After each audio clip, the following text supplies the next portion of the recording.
Hey people, hope all is well.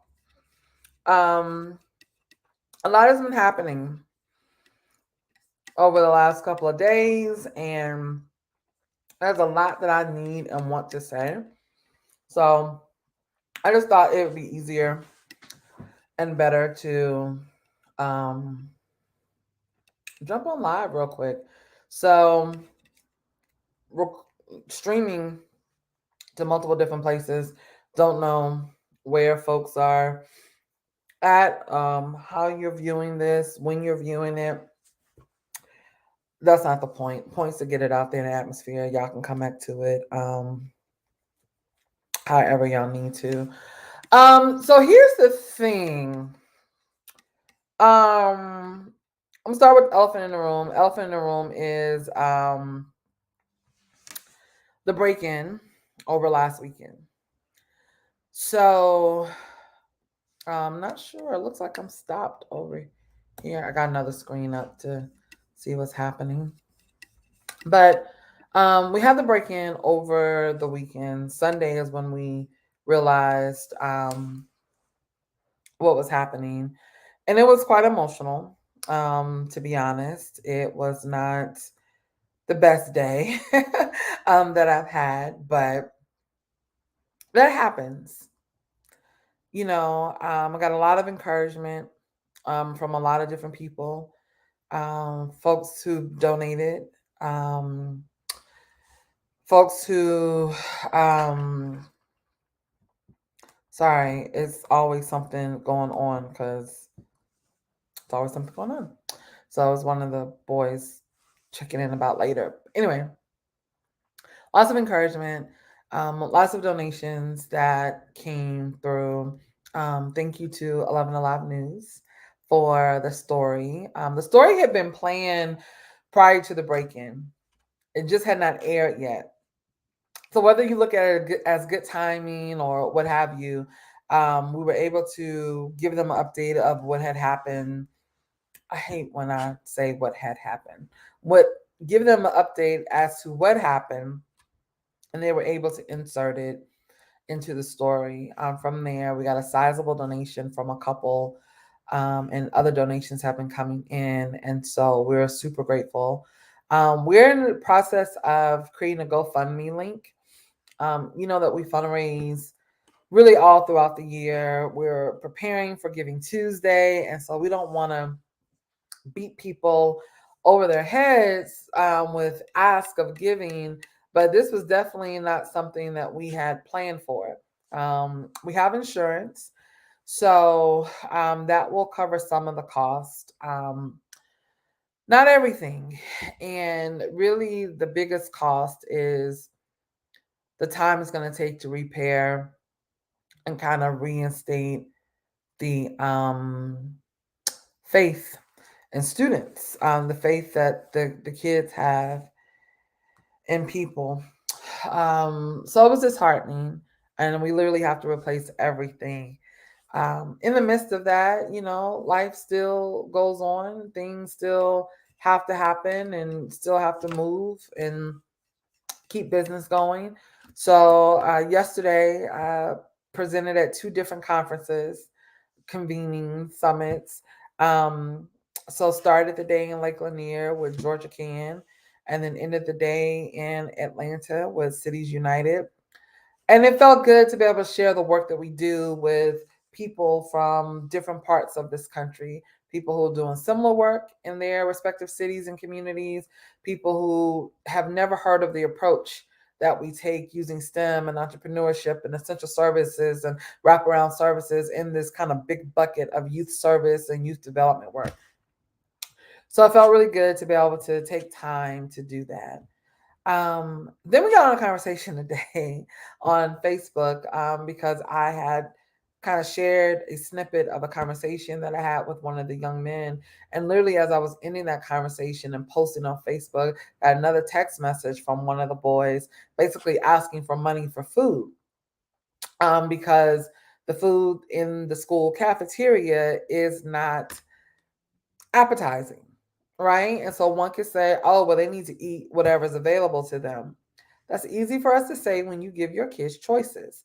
Now, you may say, I don't give my kids choices. Well, even if you don't give them choices per se, you make choices available to them in your grocery shopping when you go to the store, right? So I try not to get indignant with folks when they have those responses, because whether or not you ask your child what they're going to eat for dinner that night, ergo you don't give them choices, you still have a plethora of variety that you make available for your family.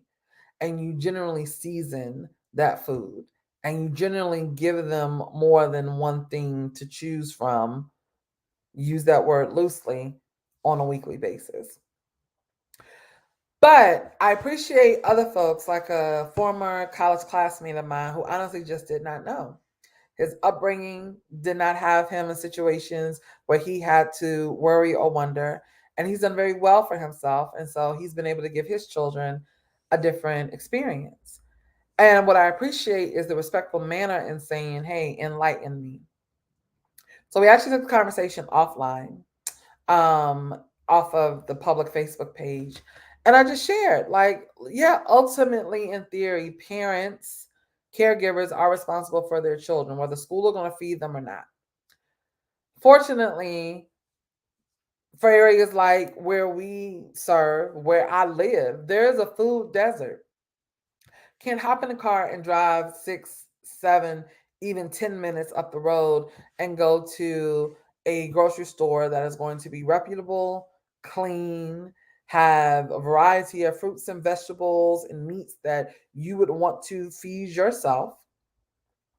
Even with someone who has the means to get in a vehicle and not have to take a cart on MARTA to get to a grocery store, I still have to drive almost 15 minutes to do so. We live in a food desert.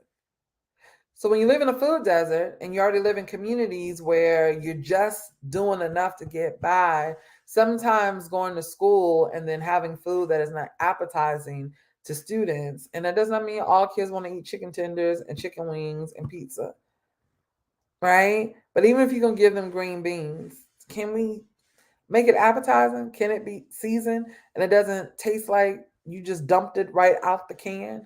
And folks are gonna say, "Well, that's not my school, and I work in nutrition services, and that's not how I do it." You are one person and one school. When we make these assertions, we're talking about the general. We're talking about the overwhelming majority of what is happening. Thank God you know to do more than just turn the can upside down into the pot to heat it up before you give it to the kids. Wonderful. Glad that your particular school has other options. That is not the case for everybody and everywhere. And I think we could really get to some solutions quicker if everybody stopped inserting their own personal, individual circumstance when you know that that is not the reality for the whole. My little soapbox, now I'm off. Moving forward, we understand that we have to give our young people some tools and some resources so that they can then find themselves in different situations. So, in terms of the update for the break in, we are planning to reopen. We're working both with the city planning office, with the city of Atlanta. We've reached out to our friends over at Invest Atlanta. People are donating. We're dropping the GoFundMe link. Matter of fact, let me put it in here for you right now. We haven't made it all pretty, but um, the basis of what needs to be there is there. So you can go to gofundme.com/reopen kiosk. Actually, let me take that back. It is gofundme.com/reopen hey kiosk. That is the appropriate link, the correct link right there. That link will allow you to make a donation of any size. You can also go to our our webpage. You can also go to, and I'll put this here for you as well, helpingempoweryouth.org/support us.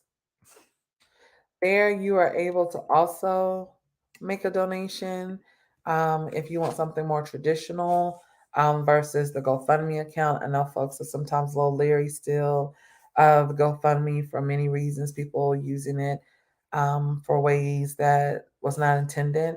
I got the biggest compliment the other day. The compliment that I received was someone was grateful that they were in a position to donate to us and they had no issue donating to us because they see where the money goes. I know that y'all sometimes get tired of me talking about these boys, posting about these boys, showing things that aren't branded and aren't always very polished, but I need people to understand the money goes where we say it's going to go. It goes right back to these young people, it goes right back to the Hay House. Believe me, if you know me personally, you know I probably need to go find a part time job someplace to take care of the things that I rightfully could take care of with the regular salary. Still have not shifted my brain yet to be able to do that, knowing the needs that so many of our young people have. So when you donate, it goes to food, it goes to snacks, it goes to transportation support, it goes to making sure that they have clean clothing because we have washer and dryer on site where they can come and wash their clothes. It goes to helping them with school uniforms. We have some of our students who go to charter schools. Um, and that requires school uniforms. Everybody who goes to a charter school is not rich. It's not just about rich people, protesting against traditional schools. Some of our kids go to charter schools for a myriad of reasons that requires school uniform parts. And so sometimes we have to help with those, right? um, it goes to mitigating some of their very essential needs. That means mornings when I get text messages like and a knowing that if they don't eat they're going to cause some teacher a whole lot of headache, right? So until we can figure out how to fix school food, I may have to come up off $7, $10, right? We had thought long ago about making breakfast available here at the Hay House, but that is a lot to then have to come here, to then go to school, to have to then come back after school. So sometimes, as Miss Casey sending off $7, $10 every morning to 5, 6, 10 kids so that they can eat, so that they don't go into school buildings and wreak holy hell. Like just being honest. That looks like feeding them when they get out of school, when they get here to the Hay House. Sometimes before they ask, well, what do we have to do today? Are we eating today? And I have to say to them, there's not a day that y'all come in here that y'all don't eat. Even if that means I got to run up to the Family Dollar and buy $2 Tostino's pizzas, right? That have no nutritional value to stick in the oven because we're not going to send these kids back into the community back home where there have been instances where I know because I have seen it with my own two eyes, there's not a working refrigerator or oven in the home that they are residing in at the moment. So I say that to say, please always feel good about donating to helping empower youth. It may not go to the traditional things that a lot of other organizations fundraise for, right? Organizations fundraise for a lot of reasons: operation costs, things that grants do not cover, which is usually staff, salary, toilet paper, paper towels to wipe your hands, the soap to wash your hands with. All that costs, y'all. Like nobody's just dropping off boxes of stuff for us because we're a nonprofit. And so, yes, we write grants, and yes, we're grateful for the support that we get from some corporations different periods of time throughout the year, but stuff still goes on every single day. And the idea that grants don't always allow you to write in those operational costs that just keep the work moving is frustrating at times. And then it makes the burden that we have and we try to share with y'all, just to be honest, heavier because, for instance, there's a grant we wrote, and they're usually government grants. I try to stay away from government grants when I can because they have a lot of red tape and bureaucratic process around them, and I understand why, right? I get it, but what it does is also tie our hands. So I can't write in the grant, you want me to serve 50 kids. That may mean another 2 adults, but I'm not allowed to write in a salary for these other 2 people. So how do I serve an additional 50 kids if I can't pay for the help out of this particular grant? Which means we have to find other ways to fundraise the money to pay for the people to get the grant to serve the other additional 50 people. And they want to support programmatic costs, right? The things that make the program go, but you need people to make the program grow. So there has to be an overhaul in philanthropy. It has to be an overhaul in how funding works for nonprofits. There has to be a different approach and a different mindset. Usually, what happens is that we work with program officers who are closer to the work and they understand the work a little bit better. But they're not always the final decision maker. The final decision maker, and this is no shade, just a fact, likely has never done the kind of work that we do. So they have no point of reference. The people who generally make the final decision around organizations who get funded and how they get funded and what they can use the funding for are six-figure earners who, if they live in the city, live in homes that are probably valued now in the upper six figures in terms of value. I'm painting a picture for you because it's usually people who've never worked on a day-to-day basis in a boots on the ground grassroots organization who's making the final decision as to who gets funded, how they get funded, and how they can use the money when they get it. That's problematic. I understand checks and balances. I understand portfolio of work. I understand making sure you're funding organizations that fit the mission of what your foundation says. I've worked in nonprofit for a very long time, knocking on 25 years in this work. And I've worked for some very reputable, large nonprofits. You want my resume? Here it goes. Hands on Atlanta, Points of Light, Families First, NAMI, Georgia, the Cobb County Office of Youth Services. I didn't just start in nonprofit when we started Hey. So I understand what happens behind the scenes that the regular everyday layman person will never know. We have to have an overhaul in how funding is disseminated and distributed into communities that are literally the closest to the solution. The reason we can't solve for these problems is because we're not funded in a way that allows us to solve the problems in a sustainable manner to be a best practice for other organizations, both in our city and across the nation. That's not just us. I'm friends with a lot of people who run a lot of small nonprofits, and it's the same conversation and the same issue that we all have. Funders generally have never done this work, yet they do not weight our experience or even that of the program officer who's at least a little closer to the work higher than their own goals and desires and framework that they have in their mind as to, oh, $10,000 should be enough to serve up 50 kids. Where? Last time I was in a grocery store, milk was still $4 and $5 a gallon. What makes you think $10,000 is going to serve 50 kids well? It serves them well if you just want me to play games with them. It'll serve them well if you just want me to take them on a field trip here and there. But to make a lasting, sustainable change, we got to figure out how to fund a little different. I didn't even have that on my list to talk about today. It's just par for the course because this is the work. Find ourselves in all the time. Back to the mission at hand.